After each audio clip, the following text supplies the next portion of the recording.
Hey, it's Michael Angelo Caruso. I'm with Dwayne Norris. How are you, Dwayne? Doing excellent, Michael. How are you, buddy? I'm good. I've been looking forward to this for a long time. Before we get started, I want to remind everybody that we do a lot of these interesting types of interviews on the YouTube channel. If you want to see these types of things, if you like video, if you like good, compelling conversation, you want to subscribe to the Michael Angelo Caruso YouTube channel, make sure you click that silver bell so that you receive notification when new videos are posted. And I really appreciate all your feedback, everybody. You've been so terrific on what you like and what you don't like. I appreciate that. Dwayne, we met through Rotary, and I was so impressed with you instantly, man. Likewise. Just the fact that you're a Rotarian is good. I know you're a professional businessman. You've got financial acumen. You're a family man. You're a good-looking dude. What's not to like, Dwayne? I mean, I consider myself a total package, but, All right, thanks for being with us, everybody. We got to go. Yeah. And then I found out. Thank you for that. I appreciate that. And then I found out you've got like this socially conscious side, and Yeah. we all do, I think. But you're very fervent about yours, and you're very articulate about yours. And I thought it would be fun to have a conversation about current events and maybe even future events, and just trade perspectives on all this madness that's going on right now, and how we just ruminate for a little bit about how we got to this place, and then maybe even offer some ideas about how we can all improve our situation. Let's do it. Yeah. When you watch the news in the morning? So I got rid of my cable, I don't know, maybe like 7 months or so ago. I used to watch things like The Morning Joe and XYZ. Now I have to go online to get my news. And I'll be honest, I didn't go online today and get the news. So, but yes, I do watch a few online shows. I watch some stuff on YouTube. I watch The Hill Rising and some of the shows that have a little bit more balance to them. Yeah, I like balance too. I don't like people to chew my food before I eat it. Exactly. Yeah. Do you find yourself shaking your head at some of this stuff that's going on these days? I don't know how you could not. We're living in a time that seems almost unbelievable. We've let a lot of stuff go unsettled or unfinished, unaddressed, and it's surfacing in a lot of different ways. And so, yeah, you can't really help but shake your head and say, how have we not solved this, or how have we not addressed this, or how have we not put more effort into finding a solution on this? So yeah, I shake my head quite a bit. And then on top of, the craziness that comes out of the White House and some of the other stuff, you can't help but shake your head and say, how did we get here? I mean, I think it's without debate, and you could argue that some of the guys that founded the United States of America were very highly intelligent. I mean, for sure. Alexander Hamilton wrote, just singularly wrote some of the most impressive documents, and he would sit, he's musing, and he writes better than I could ever put anything together. Yeah. But I think we live in the best educated modern society ever. And we're working with idiots a lot of the time. And let's just start with what happens in the White House. How much of the tone of what's happening is set at the top? I mean, so to your point about us living in the most educated time, I feel like that's a yes and no. We're educated about certain things. I feel like in general, our country has done away with keeping us engaged on civic issues and on other things that could be taught at a younger level. So I think that our civic engagement is not where it needs to be. And so our ability to hold certain institutions and things accountable has gone downhill over the last 50 or so years. I think civil rights was very strong, and we had a very actively engaged society. And I think we have kind of taken our foot off the gas a little bit, and that's allowed who's in the White House to now occupy it, is that we've gotten to a place, I feel like, where we are very educated. We have a lot of education at our fingertips, but we're also so busy and consumed with so many other things that we are not holding, our fundamentals strong. And the way that this country was founded, the things that they put value on, has not been held to the highest standards these days. I want to come back to accountability in just a second, but let's stay on the thread of how role modeling works. I've tried really hard not to let certain people inside my head, because Yeah. I think when you do that, you give up a piece of yourself, and I don't like to give up a piece of myself to people I don't respect or people that seem to lack fundamental human traits like, say, Yep. empathy, Yep. right? I agree. Um, but I think a lot of people do say, and it could be the president of the United States. On another occasion, it might be the Secretary of State. On another occasion, it might be a leader of a national group. We Yep. could be talking about anybody here. That we let this kind of poor role model be just that for us. And it takes Yep. us down a path where it's harder for us to even, if we can't explain that person, then it becomes hard to explain our own thoughts and our own behavior, because we kind of hitched our wagon to them. And I Yeah. think we've seen a lot of that this time. This particular president seems to have gotten inside a lot of people's heads. I mean, he's very polarizing, if that's the right term for that. But he's very opinionated, and his seemingly lack of empathy and ability to connect with certain demographics does make it hard for people to not have very visceral reactions to the things he says and does. It is very true that leadership matters. I think, throughout all of our time as a country, as a nation, as a world, we've looked to certain leaders to help guide us. Otherwise we wouldn't even need a government if everybody knew what to do at all times and we could run things, sufficiently as little small communities. We go back to that whole tribe mentality, but, we need leadership, and this current leader has made it hard, I think, for a lot of people to really understand where we're trying to go. And so giving people direction and a vision about what it looks like on the other side, if we go through this difficult time, this is how good it's going to be. Yeah. I don't think a lot of people have a sense of what we're going through right now, and where, if it even has the potential to lead us to a better place. So I think definitely, the leadership at the top is very important. Yeah. And by the way, when I talk about these things, and I do a lot of public speaking, I do a lot of podcasting, I do a lot of stuff where it's in front of the curtain where people can see me, reflect on it, comment. This is not a political conversation to me. Yeah, no, I agree. It has nothing to do with Republican versus Democrat. It has nothing to do with Green Party. It has nothing to do with progressives versus conservatives. Yep. If a guy doesn't, you mentioned the fact that the current president has strong opinions. That by itself doesn't trouble me. Yeah. But when I witness a pattern of a lack of empathy, or I get a sense that a person is not very well read, or doesn't care to take in quality information, or my particular pet peeve, because I happen to teach presentation skills, if somebody's a poor communicator, that bugs me. Especially if they're getting, the microphones in front of their face a lot, and they're a poor communicator, and he's supposed to be representing a certain faction of people, including me. That's the part, right? So, he gets to communicate to a certain demographic when he's in front of the microphone, but he kind of ignores the rest of us. And again, as a representative of all of America, you would hope that he is taking in the voices of people who necessarily don't agree, but trying to use those to better inform himself. And maybe he is behind the curtains, but out in front of the curtains, it does not feel that way.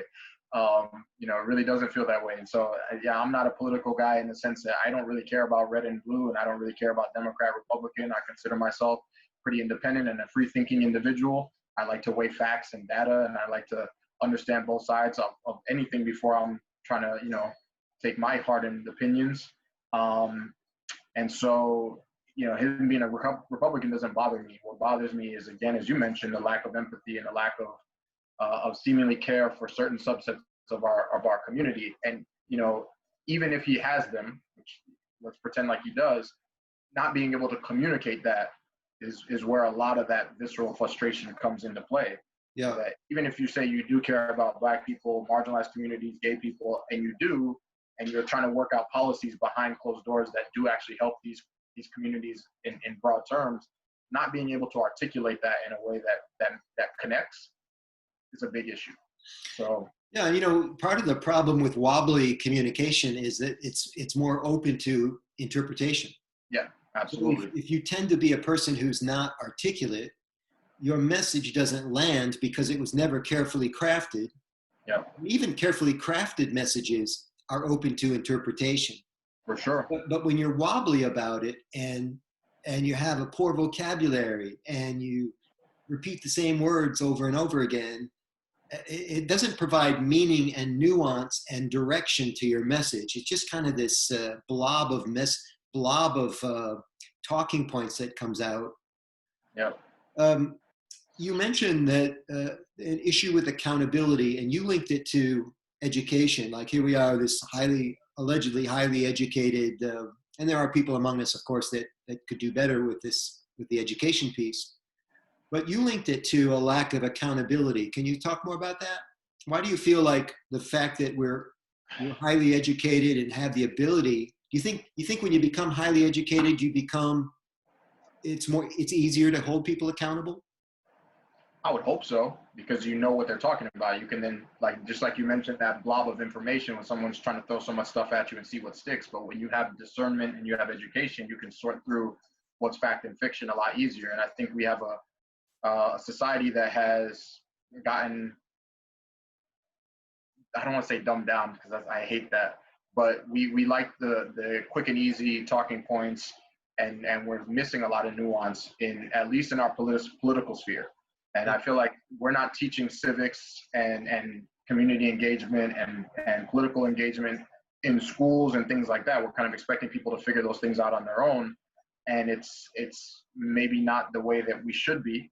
But I would imagine if I was a government trying to control people, which I will not, go too left on this conversation in terms of but I would say that I also would not be focused on teaching people those things, because then it would be easier for them to see our tricks. But I think our government has become less accountable to the people. I think that anybody looking at polls of Congress would say that's the truth, that many of the things that they vote on do not track favorably with the American people as a whole. There's things that they are not voting on that have 80%, 90%, constituency approval, but they vote with the side of the funders and the lobbyists and the people that fund their campaigns. And in part because we don't have enough civic engagement to really hold their feet to the fire. We're not really keeping them accountable, I think, in the way that we should. And it allows them to get away with certain stuff and pull the wool over our eyes, or keep things in a very status quo kind of status. And I think that that's part of what's going to need to change for us as a society. I think COVID has kind of helped in some ways do that, where we've had to slow down by keeping the American work hour so long, by not really keeping us educated on issues. It allows for a lot of things to go unseen and unnoticed. And in this scenario with COVID, we've had a forced slowdown. People are not employed. They're looking at the news. They're trying to take in information and really trying to connect dots, and noticing that there's some significant gaps in the country that we are versus what we project or promise to be. So I think there's hope for sure, but I think that that's a big part of how we've gotten where we are, is that we've allowed a lot of things to kind of just assume they were being done and not really engaging. COVID in some ways has made things a bit more complicated. A lot of ways, yeah. I think it was Richard Nixon that said, I don't know if he said it, but his administration kind of figured it out, that if people were hungry in the United States, they wouldn't be happy. And so the logical thing there to do was solve issues where people were worried about food, having food on the table, and then they would, think you were doing a good job. COVID's complicated things in my mind, because now when you factor everything together, you get like this bizarre scenario. I mean, you couldn't make it up. You got a bunch of people unemployed, not doing anything. Mm-hmm. They have to wear masks to go out. Yep. It's nice weather. And it's like the perfect storm. And I think that's why we saw, that's one of the reasons what we saw. It was so, I have a theory. I don't think it reduces the purposefulness of protesters. Mm-hmm. But when it's easier and more convenient to protest, I think the protests are a bit more fervent. For sure. Just human nature, Sure. We all want to be a part of something bigger. Yeah. And when you're wrapped up in your daily life, it's hard to engage on things that even if you're passionate about, you just don't maybe have the energy for. And now we have an opportunity where, you are home, you have time, but you're also seeing something that is exciting, or seeing something that has purpose. And we all want to be connected to something that has purpose. We all want higher meaning. Yeah. And so I think that that has also contributed to what we've seen with the amount of consistent effort on the protest side, is that people, want to be out there and connected to this bigger goal. Yeah. And, I'm sympathetic to the protesters because I want to hear what they have to say and I want to understand them. But sometimes it's hard for me to understand what they want to say based on the types of signaling that happen at these events. There, again, the perfect storm. It's often at night. People are drinking. Stuff is on fire. It becomes a little, talk about an inarticulate message. It becomes a little bit harder to figure out exactly what people want. Do you think protesting, and this is not a trick question, I'm honestly interested in your answer. Do you think protesting works, Dwayne? I mean, I don't think there's such a thing as a perfect answer. And I don't know if I'm the perfect person to answer it, but I do think protesting works. I think that the history of our country would show that protesting works. Everything that's moved has come through enough people putting a line in the sand and saying no more. And they've done that with their bodies, with their voices, with actions. And sometimes it's not just protesting in a picket sign kind of way. It's multiple types of protests, but where you're willing to put your body and your voice on the line in order to make change, that's protest. And anytime you're protesting a status quo or a circumstance that is no longer just or justifiable, that's protest. And so I do think it works. Otherwise, we wouldn't have the right to vote. Otherwise, we would not have, fair housing. We wouldn't have so many things as a society if people were not willing to, voice that opinion. Yeah. I think protesting works too. I think that certainly it would be hard to imagine the civil rights movement without protests. Impossible. Right? But I also suffrage movement without protests. I mean, yeah. But back to us being a bit more civilized and a bit more communicative in this highly educated society where we're all able to hold everybody accountable and have nuanced conversation. It has surprised me recently to see protests take the kind of tone that they've taken. And by the way, do you think they've really taken the tone they've taken, or do you think that the messaging from the powers that be, because I'm not on the ground in all of these cities, right? Yeah, me neither. I'm assuming you're not either. We're all stuck at home. And so we are extracting information from sources. And so, if the sources are saying that it's all violent, well, really it's not. Do we have enough knowledge to know exactly what's happening? So, I also have wonder about what's really taking place in some of these areas. Well, there are different types of protests for sure. Protest doesn't have to be setting something on fire. I think the Take a Knee movement is a form of protest. Yeah. But I'm still asking the question, and I'm asking a lot of people, not just you. I'm asking what, because what we really need here is change.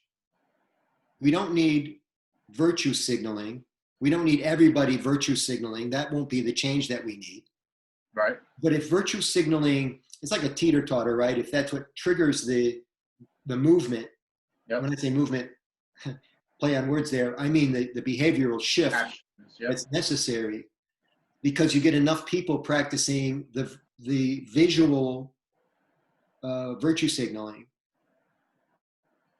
But I grew up playing chess. You ever play chess? You know about it? Play quite a bit, yeah. Checkers is like 1 or 2 moves ahead. Chess is like 4 or 5 moves ahead. Yep. I'm like thinking about what comes next after what comes next. Yep.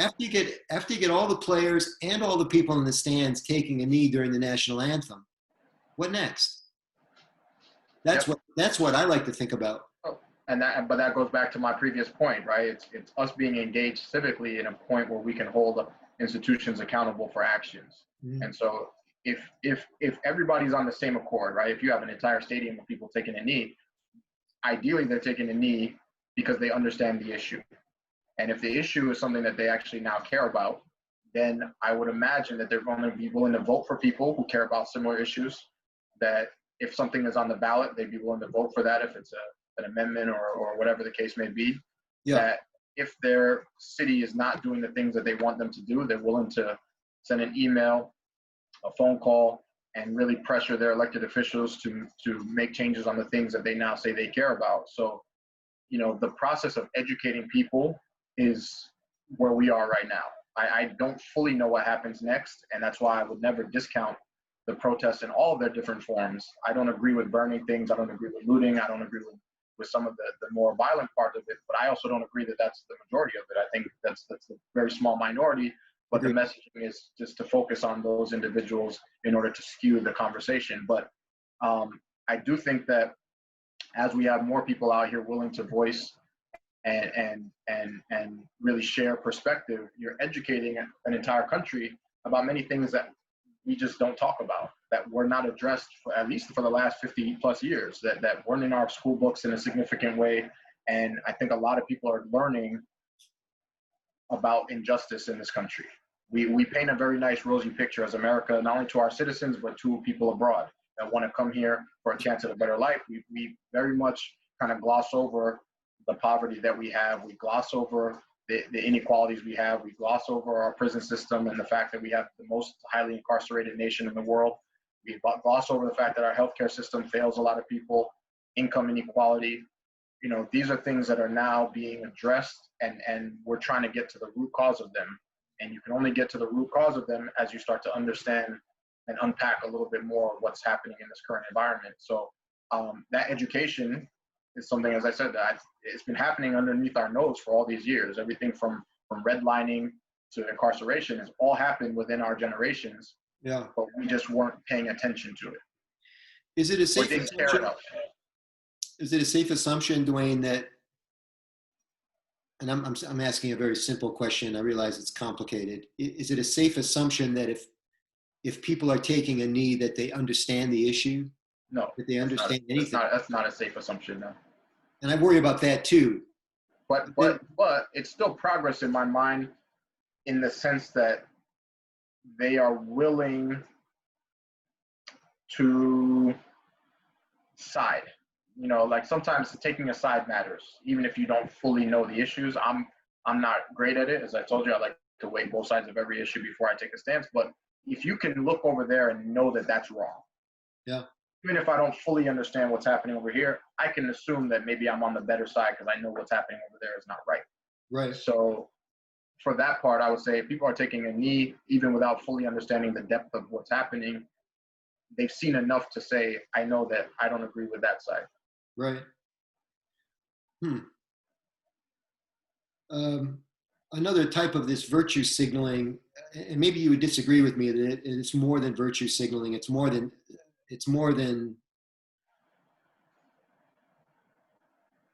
some people call it revisionism.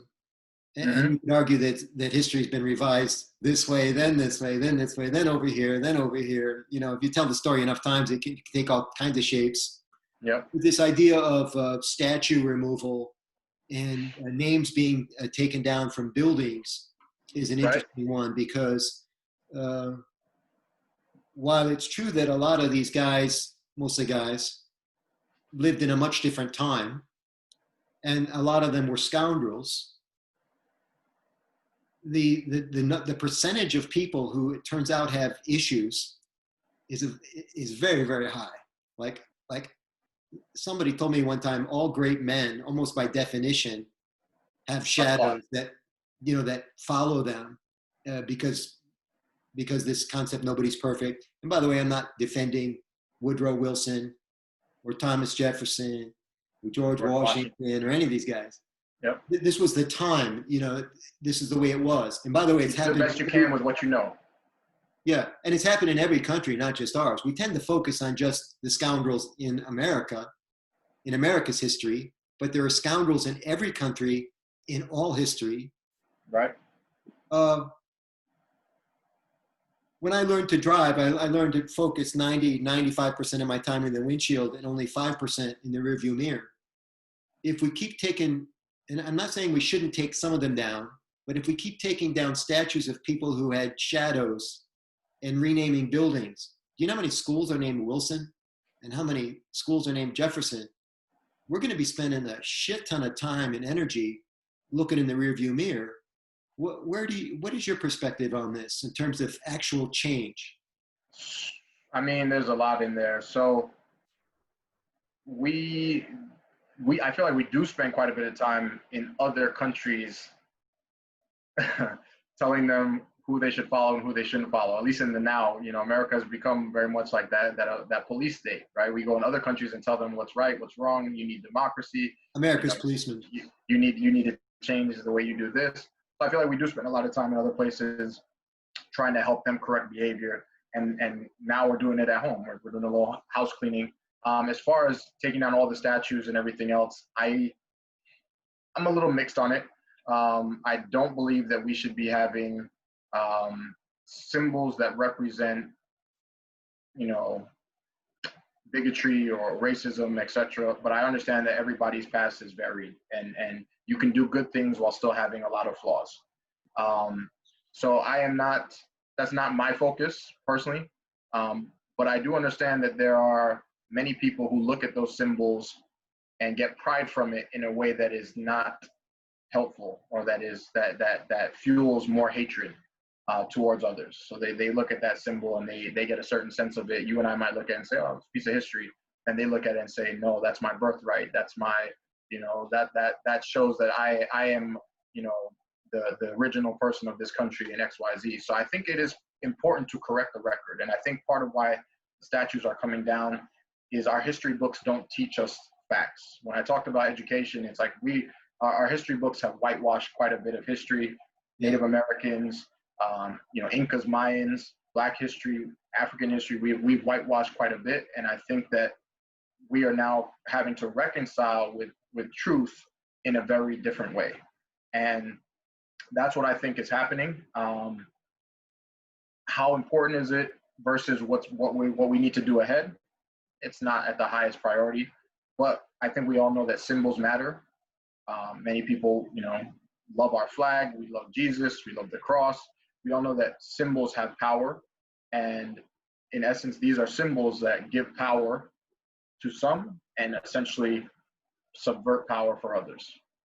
We were talking earlier about how somebody who's a poor communicator leaves that message open to interpretation. Is a statue provoking a reaction in people, or is the reaction, what's the difference between inferred?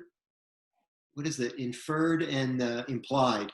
Did the statue imply racism, or was it inferred by the person looking at it? I was talking to somebody the other day about statues, and they said, well, they just don't want that in the middle of their town square, because it reminds them of a bad time, and it's a bad symbol, kind of like what you were saying just now. And then we were talking, well, maybe because it's a part of the history, and not, by the way, not a part of the history that we're proud of, but I also don't think that we should be revisionists and just erase all the parts of history that we don't care for, because eventually we can erase everything. Like I said, everybody's got issues. Yeah, I agree with you. What I will say though. Well, 1 second. Somebody said move the statue to a museum where perhaps it could be in a more thoughtful, less incendiary environment.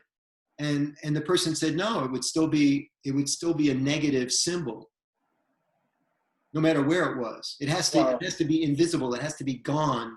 I don't agree with that. I think having things in museums and for people to learn about the good and the bad is important. That's why I said I don't think we should whitewash history in favor of either one. The truth is truth, and we should lay it all out. I think that where the issue is, and I haven't studied this in the full depth, but a lot of the Confederate statues that are being torn down were put there with a very kind of nefarious and intentional purpose. The Daughters of the Confederacy, from what I understand, had a movement to erect these statues in places so that when they were dead and gone, their movement of the Confederate, army was dead and gone and no longer present because they had lost the war. These statues would remain as a symbol for people to hold on to that sense of history. And so some of these statues were erected with a very intentional purpose in order to, again, invoke certain feelings of white power and white supremacy in people, and on the other side, subvert other people's, power, or however you want to. So I do think that there's a George Washington, again, somebody I probably wouldn't be looking to tear down. Yes, he had slaves. Yes, there's a whole lot of issues there, but that statue wasn't erected with the goal of making other people feel inferior. But I think there are Confederate statues that were erected solely for that goal, to be a symbol for white supremacy. And those are things I think, the intention matters on some level. I mean, how do you determine which ones? Washington's the famous thing about Washington now is that they were experimenting with false teeth back in the day. He actually had teeth in his mouth from animals and his slaves. And the story goes, who knows, that to feel better about taking their teeth, he paid them whatever, teeth. I mean, to me, the whole thing is just gross in so many ways. Yeah. But who decides that Washington was more decent than, say, Andrew Jackson, who was a scoundrel with a capital S? I mean, Jackson didn't just have issues with African Americans. He had issues with Native Americans. He had issues with the British, probably killed all three of them in equal numbers. And George Custer, who it wasn't even a black-white issue, is at least in his profiles, it was more him with Native Americans. Mm-hmm. So I was reading Malcolm Gladwell's book, Talking to Strangers, and he dedicates a chapter to each new chapter is about a famous person and how that person was misunderstood, or we didn't read that person very well. Wow. Because the articulation wasn't there, or because we inferred things from the message. And one of the chapters was on Sandra Bland, the famous video of millions of views on YouTube, where a white police officer stops her. I think it was in West Texas, and the whole thing's on the dash cam, and terrible things happen. And when Malcolm Gladwell takes this apart, he does it like a journalist, He's really interested in exactly what happened, not approximately, exactly. Yeah. And he has this great line in the book. He says, I think a lot of times what we do is we take a big problem and we make it smaller than it needs to be. And he did that in the Bland chapter. He said, what most people did with the Sandra Bland incident is they made it a black-white issue or a white cop, black citizen issue. Mm-hmm. He said, when really he thought that this was a communication problem. These were two human beings, not a black person and a white person having trouble talking, but two human beings having trouble understanding each other. And I thought that was a fascinating way to say it, that sometimes we make big problems smaller than they really are. That if we just learn to talk to each other as people, maybe the color thing wouldn't be as important. But we keep talking to each other like black people and white people.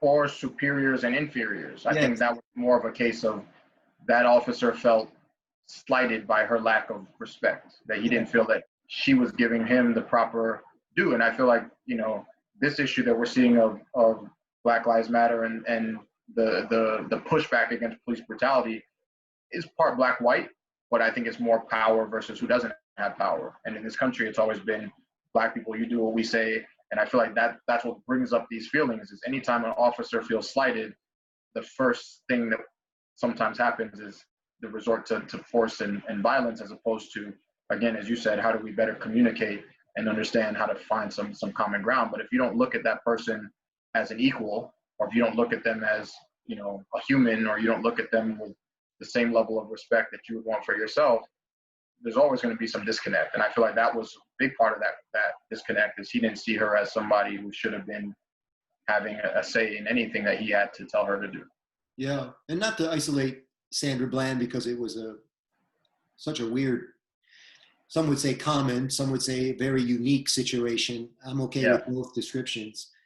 When I grew up, we were taught, and of course a different time, right? And I'm not defending police brutality by any stretch, man. We got some of these clowns on video too, and they should all go to jail. Yeah. The ones that are perpetrating unnecessary violence on American citizens. But when I grew up, we were told we were taught that if a police officer asked you to do something, it was in your best interest to do it. Mhm. And we see like this independent stripe these days, and that's not just with coppers, but also with authority, where, and maybe this goes back to the accountability thing. This is maybe where we challenge that accountability in ways that aren't very articulate. But the police officer says, step out of the car and step out of the car, please. And the person says, no, I'm not. Or in Sandra Bland's case, he asked her to put out her cigarette. Now, I didn't like the way he asked her, but that's how the whole thing got off on the wrong foot. She said, no, I'm not putting it out. And we see this all the time. Would you get off your cell phone, please? I'm trying to talk to you. No, I'm not going to get off my cell phone. And the law enforcement views this as uncooperative. Correct. So again, people not actually talking to each other. Yeah. So, I mean, there is a need for people to communicate to each other with respect, for sure. And I think that some of that is lost in our society. But I also think that, we were taught, do what cops say, because things can go left. But I also think cops have a responsibility at times to educate. Yeah. Because we don't learn police code in school. If I knew all the rules and laws that I was breaking and not abiding by, and what code of the thing I was breaking, then it would be a different thing. But if you're telling me that smoking in my car is illegal and wrong, and I need to put it out, well, then explain to me why that is. Or if I'm being pulled over and I was going to, 6 miles above the speed limit, and that's breaking the law, okay, explain to me that code. Or if I need to get out of the car and you need to search it, explain to me that code. So there's, on some levels, there's almost like an expectation on the officers that I've seen that get very frustrated quickly. It's like, well, you should know you were doing something wrong. But not all the time do people understand that what they're doing is not correct. So you're just, you might have to explain, like, you're breaking section code of X, Y, Z, and this, so that disconnect, I think, is there as well. Yeah. Plus the heat of emotions, right? I don't know about you, but my pulse quickens, my heart rate quickens when I get stopped for anything. And I'm a pretty law-abiding guy. I often don't even know what I did wrong. I say this like I get stopped every week. I haven't been stopped in a long time, but I always get a little tense because I know there's going to be some sort of an uncomfortable moment here. Of course. And I imagine most people have similar feelings. By the way, I don't think it's illegal to be on your cell phone when you're talking to the police officer. Yeah, it just might be rude or disrespectful. And again, taking that sign of disrespect as an immediate force of action. Right. And then may not be the right course. It may say, well, my job requires me to do X, Y, and Z, and you are preventing me from doing my job, and therefore you are breaking section code of the X, Y, Z, and you're, obstructing justice, right? Right. Then explaining that process and saying, okay, that's why I now have the right to and he may not be enforce the law, but to go straight from, I don't like the way that you told me, no, you're not going to put out your cigarette, to now I'm going to drag you out of the car is a huge leap, right? For anybody to try to understand what's happening in that situation, and then to say, well, don't resist. Well, yeah, I'm being assaulted. Like, the natural reaction is to resist. So, I think that there is opportunities for human beings, for all of us to know our rights and our the law better, and what we're doing or not doing, and also for us to understand the roles of police and how they can or should or are trained to communicate. So I think there's opportunities on both sides to improve. I don't think it's a one issue or the other. Yeah. But it is hard not to take it as race sometimes, because of the history of this country, of always having to do everything that a white person said, right? That was kind of a historical thing. And it feels like it's still structured within some of our systems. And so sometimes it's not race driven, right? Yeah. Some of these interactions that we see are not necessarily black or white. It's just power and not power in my eyes. It's like, you did not obey my power and my authority, and therefore now I want to, enforce it on you, or, show you that I have it. Yeah. I can tell you, and I don't experience anything near what Black people experience, I don't suppose, during a traffic stop. I mean, first of all, I don't get stopped that often. Thank God. It's usually rolling a stop sign or something careless like that. I've never had an altercation, an arrest, anything like that. So, but but I can tell you, I almost never like the way the copper talks to me. Yeah. And part of the reason for that is they don't get very good training in terms of communication. And they get trained on the most is the law, but they don't get trained on de-escalation. They don't get trained on communication skills. They don't get trained on, there was a guy by the name of Thompson. Conflict resolution. Huh?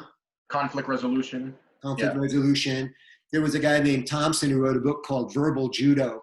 I always remember the name of the title because I liked it, that you don't actually have to engage physically because you know how to handle your vocabulary and talk to people. I just love that. And I don't see nearly enough of that in these types of situations.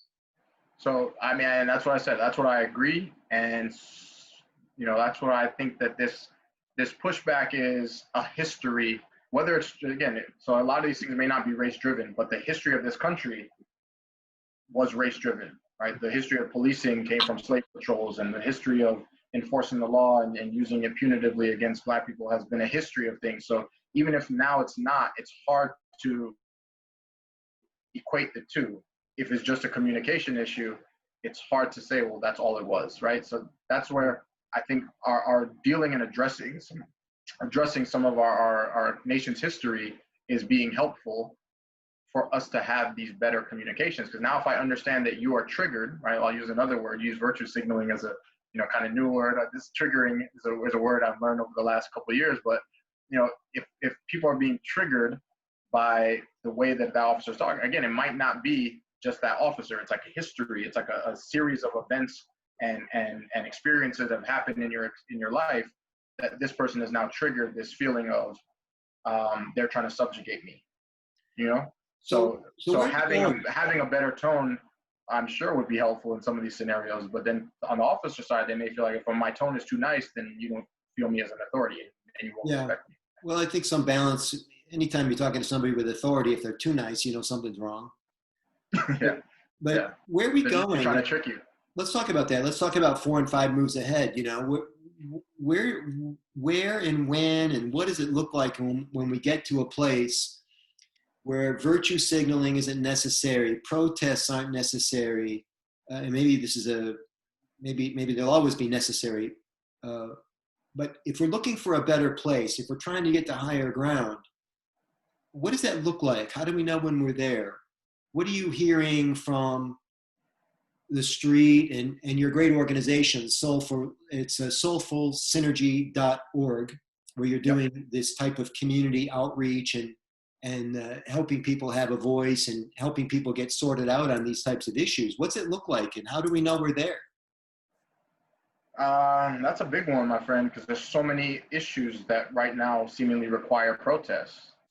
Fair pay. I mean, it's still something that people have to protest, that my time is valuable and that if I'm giving you 40 hours a work week, you should be paying me something decent that I can live on, that I can actually use to support myself and my family. And if people don't have that, they'll always be protesting. If people don't feel like they have equal rights under the law, they should always be protesting. If I feel like I'm being treated differently because of where I live, because of my economic status, because of the color of my skin, I have a right to speak up about that. So where it will stop is, I think, when we bring humanity back into our society, where it's not the haves and have-nots and who has power and who doesn't have power, where we try to do a more shared, experience where we are really looking out for each other, my brother's keeper, my sister's keeper. Yeah. We take other people's livelihood into account when we're making certain actions, both at the high policy level, at the corporate level, when we're setting, salaries and incomes, when we're looking at healthcare, when we're looking at these things with a true human perspective. Like, how does this thing impact somebody? And is it enough for them to be able to live the true life, liberty, and pursuit of happiness lifestyle that we claim to present? Yeah. That's where it will change. When we get back to a place where people over profits, as opposed to right now, it's profits over people, or right now it's profits over planet, and we're destroying our planet in pursuit of money and power. And when we rebalance the scale, we got to get back to priorities, Yeah. I don't think I've ever lived in a time where, and maybe it's empty talk, but where people have been more concerned about the planet and corporations have been more green, and maybe we've got a long way to go. Yeah. When I grew up, there was none of this Yeah. care about the planet and these outreach programs, community outreach programs that companies have. You mentioned fair pay. Is that a black-white issue, or is that bigger? Is that making the problem smaller than it really No, is? it's not a black-white issue. Yeah. It's in some cases, obviously, it affects minorities more than it affects whites. I mean, we know the data shows Women have been fighting the fair pay that issue. women, yep, that we know that it affects minority communities more than whites. We know it affects women more than than men. So it's not a black-white issue, but I do think it is still a power issue. You know, if you want to hold power in this country, economics is the way to do it. We're a capitalist country. So he who has the gold makes the rules. And so if you want to subjugate minorities, you want to subjugate women and make them less powerful, pay them less. Now they have less tools in their tool belt to fight back. And we know, unfortunately, as I said, the lack of civic engagement in our country's Congress and at the lawmaking level has allowed for lobbyists and big money interests to control the narrative, to control policy. And so if you're trying to keep status quo, you keep certain people poor because then they can't really speak up with what matters, unfortunately, which is, the vote of the dollar. Yeah. Have you listened much to Thomas Sowell? A little bit. He talks more recently about, he thinks, and I'm not a huge fan, I'm vaguely familiar with his books and stuff. Yep. He thinks that a lot of this is I don't know, not helpful for advancing race relations. He thinks that it's kind of and these are not his words, the kind of feeding the bears mentality. If we help people too much, they won't learn how to do it themselves. Yep. He thinks that fair pay is already in place and has statistics to back it up. It's so confusing because he sounds like he really knows what he's talking about, but then you hear other people that say there's just no way that it's an equitable system. Well, I mean, I don't think that we value work enough in general. So I will say not fair pay in terms of black, white, male, female. I think that those statistics are out there. Yeah. I just think in general, if you have somebody like Jeff Bezos making billions of dollars daily almost now, it seems like, and the workers putting in the labor, making $15 an hour, there's not a shared interest or investment in the companies, right? And I just think that in general, our capitalist nature could be a little bit more shared, profit sharing. I think that is a model that we can start to look to and figure out how do we value people's time, effort, and labor without it all going to a select few. I think it's important to be an entrepreneur and a businessman, which I am, and I think it's important to be the person who has the ideas and the vision and who implements, but I think it's also important to have people genuinely invested in the success of your company. And if you pay people peanuts or have nothing that you offer them as far as benefits or things that best them, they're not going to do a great job. So you're going to have bad service, which you have at plenty of places like Walmart or other places where people aren't really vested in the company. They're just there for the check, and you have no pride or sense of value in the work that you're doing. So I just think if we get back to, again, humanity in our capitalism, I think it will be a benefit to all. Soulful Synergy, my company, we spend a lot of time focusing on workforce development so we can help people find meaningful employment. We do training in energy efficiency training and training in the construction trades and training in places where you have upward mobility in careers, even if you have to start quote unquote at the bottom, but there's upward mobility based on, if you put in enough work or you put in enough time, your knowledge will take you further than the degree will or XYZ. And I just feel like, and you can also have pride in your work, that the work that you're doing is having an impact. I think we want as many people to feel that as possible. Yeah. And I think some people don't feel that. I think our essential workers maybe now feel a little bit of that, working in the cash register. They now see how important their job is and maybe didn't feel it before, or, now we're showing so much love and support to our nurses. But I think every occupation, to the best of our ability, we should try to give that sense of value that what you're doing matters and try to pay accordingly, that you're contributing in a way that is useful. And if at the end of the week you feel like you can't support your family, you can't help but feel like a failure. Even if your work brings you some kind of fulfillment, you can't help but almost feel like you're failing because there's nothing substantive that you can use to support the people that matter most to you. Is your feeling that that a lot of people that work at Amazon are not able to feed their families? Because I'm trying to follow here. That My feeling is that they just increased the minimum wage to $15 very recently. And before that, they were paying them, above minimum wage, but not significantly more. And and there was a lot of people having difficulty making ends meet. Yeah. You had Walmart, another company that makes multi-billions, and a lot of their employees are on food stamps or some form of government assistance. Yeah. So that's not a me feeling. That's a statistical thing. Yeah. And in essence, we as Americans are subsidizing with our tax dollars those individuals now having to go on some form of public assistance to get benefits. So I'm also with Thomas Sowell. I don't want to see a bunch of handouts. I don't want to see people having to feed off of the system.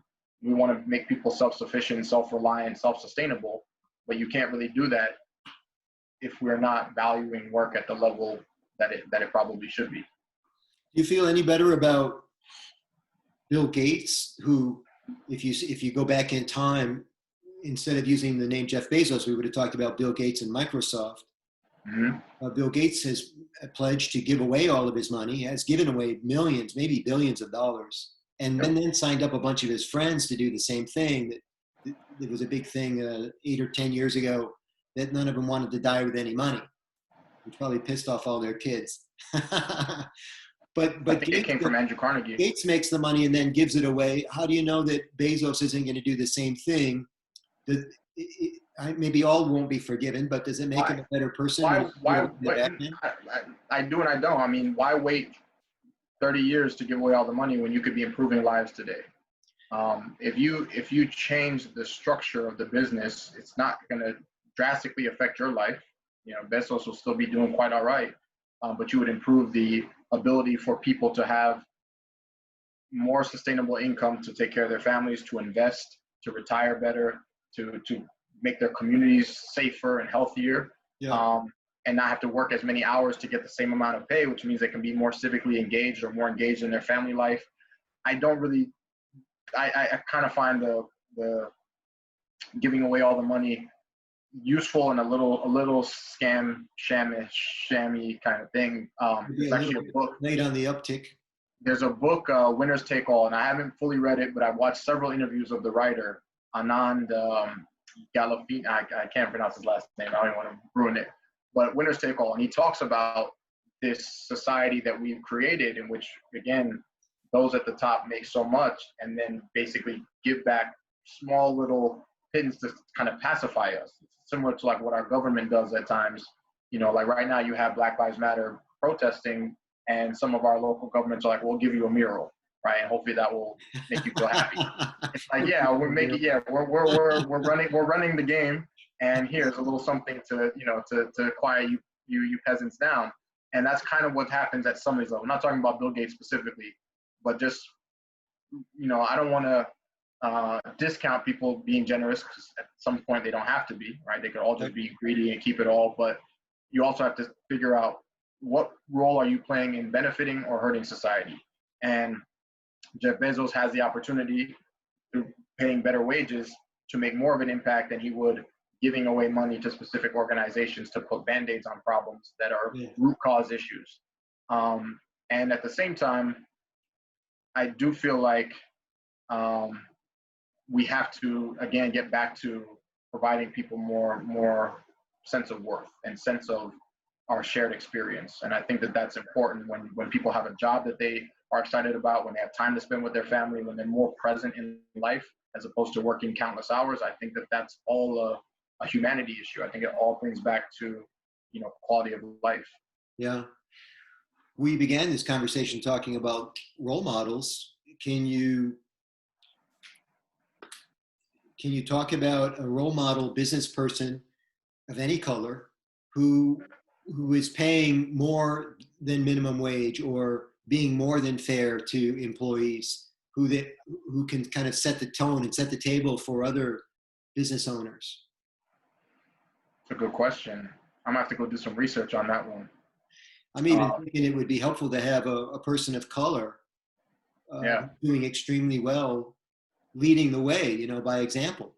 Yeah, no, I would have to go and look at the research. I honestly don't know. I mean, you know, I know recently somebody put something up online. I don't use almost any of these apps, Spotify or Apple Music, but somebody had put up something saying that Tidal, which is Jay-Z's company, it's a streaming platform that streams music just like Apple and everything else, that Apple and Spotify will pay their artists like fraction of the percentage versus what he pays. But for some reason, that platform doesn't have as many users or as much traffic.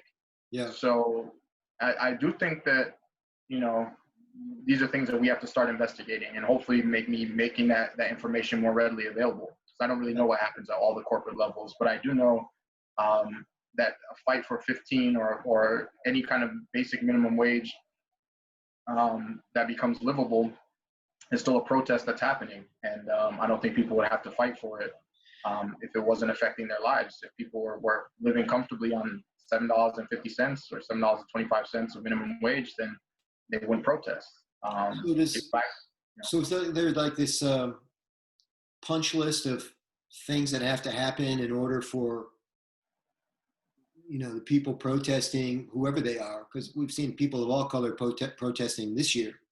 Yep. For them to feel better about this situation, is there like even a punch list of things? Like, is it minimum? I think there is. And is it some sort of education component? Is it, you know? No, I don't think that's what these protests are about. I think plenty of protests in the past have been about that. Occupy Wall Street is definitely about that. I think these protests are about accountability. That right now, again, I did a panel discussion last week, 2 weeks ago, in which the title was Abuse of Power. And it's one of the things I've been kind of looking at. When you have power, you should have a responsibility to wield it responsibly. Yes. Right? And if you're using power to inflict damage, harm against communities or individuals that don't have the power to fight back, I consider that to be an abuse, right? You're taking this power that you have, the leverage that you wield, and using it to subjugate people in a way that's not right. So I feel like this movement, in what it is trying to say, is we understand that we as a society give our officers power.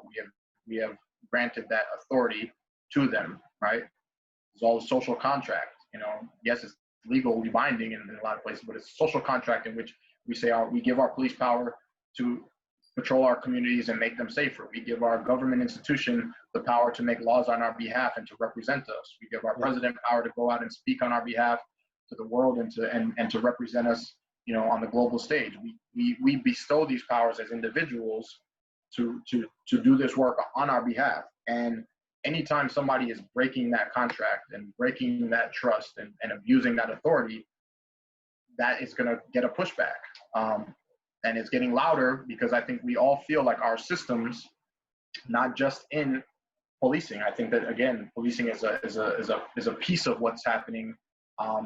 And many people, that may be their main issue that are on the streets, and maybe other people have other issues. But I think what people are feeling in this sense is that if we can get this, and this is how I feel, if we can get this issue under control to some accountability, where if you do something wrong, there's a chance that you're going to lose your job, your pension, that you will be held accountable, that you'll go to prison, then that's progress. And then if we can do it in this institution and this system, we can do it in this system, in our government. We can do it in housing. We can do it in healthcare. We can do it at Wall Street. You know, it's like there are so many places where we have let things go so far out of control, where there's no accountability. People crash the economy and didn't serve not a lick of time, paid back very minimal. I think that's kind of the call to action for a lot of people, is that we are seeing every institution that we grant this authority to work and protect us and work on our behalf, taking advantage of our goodwill. Yeah. Well, I'm hoping that we can find some sort of a way to measure success, because I think we're on our way there. I didn't properly answer your question, but yeah, I do. Well, you mentioned Especially with, that. These are, you know, I really appreciate you doing this with me today because these are not easy things to talk about. no, Nobody has the answers. If we did, we'd have it figured out by now. right. And it's just one person talking to another, Yep. trying to, you know, gain perspective. And I really value your time. I really enjoyed the conversation. Did we answer every problem of the world? No, but we'll have to have a couple more beers to do that. I'm a tequila guy. Whatever. But I will say to your point, just because I'll try to bring it home, that within these protests, I think there's levels, and I think there's always going to be some levels again until everything is right. But first, we wanted to see the cops that perpetrated, you know, that killing and that murder against George Floyd be held accountable. And first, they arrested one. And people thought, well, that's enough. The guy's arrested. Well, what about the others? So then they arrested them, or took their badge, etc. And so then people thought, well, that's enough. But there's these type of acts happening on a regular basis, and I think that's when you'll see this movement specifically start to take a little bit of a turn or die down, right? If the system of policing is no longer committing atrocities like Sandra Bland and like George Floyd, right, or Breonna Taylor is not committing those type of actions without any accountability, I think you will see a pullback from this movement, and maybe it'll morph into something else, and there'll be a different issue to address. Yeah. But in this specific environment, it's more about we hold people to a certain standard, right? You say you want to become an officer, you say you want to become a congressman, you swear an oath, and you are supposed to comport yourself and hold yourself to a certain high regard. And when you don't do that, it's like breaking that contract. And I think that people just want to be able to see that there is some accountability when you do that. And, yeah. And I hope that's a place that we get to where everybody's treated equally. Because if you did that at your job and you did something egregious, you would lose your job. You would have some blowback and some price to pay. And that's what we want to see with our systems. Well, let's keep talking. You got it. Anytime, my friend. This is Dwayne Norris, everybody. His website is soulfulsynergy.org. He's a good person. He's a Rotarian. That's how we initially got together. I hope our paths cross when all this COVID stuff dries up. I'm sure it will. I have no doubt. Me and Rotary are not going anywhere. I've been a Rotarian 7 years. I'll be out there on the front lines doing what I can do. You and I are going to be speaking at some similar events, and we're going to be at the bar with tequila right after them. You got it. All right. You got it. Thanks very much. Thanks, Michael Angelo. Appreciate it.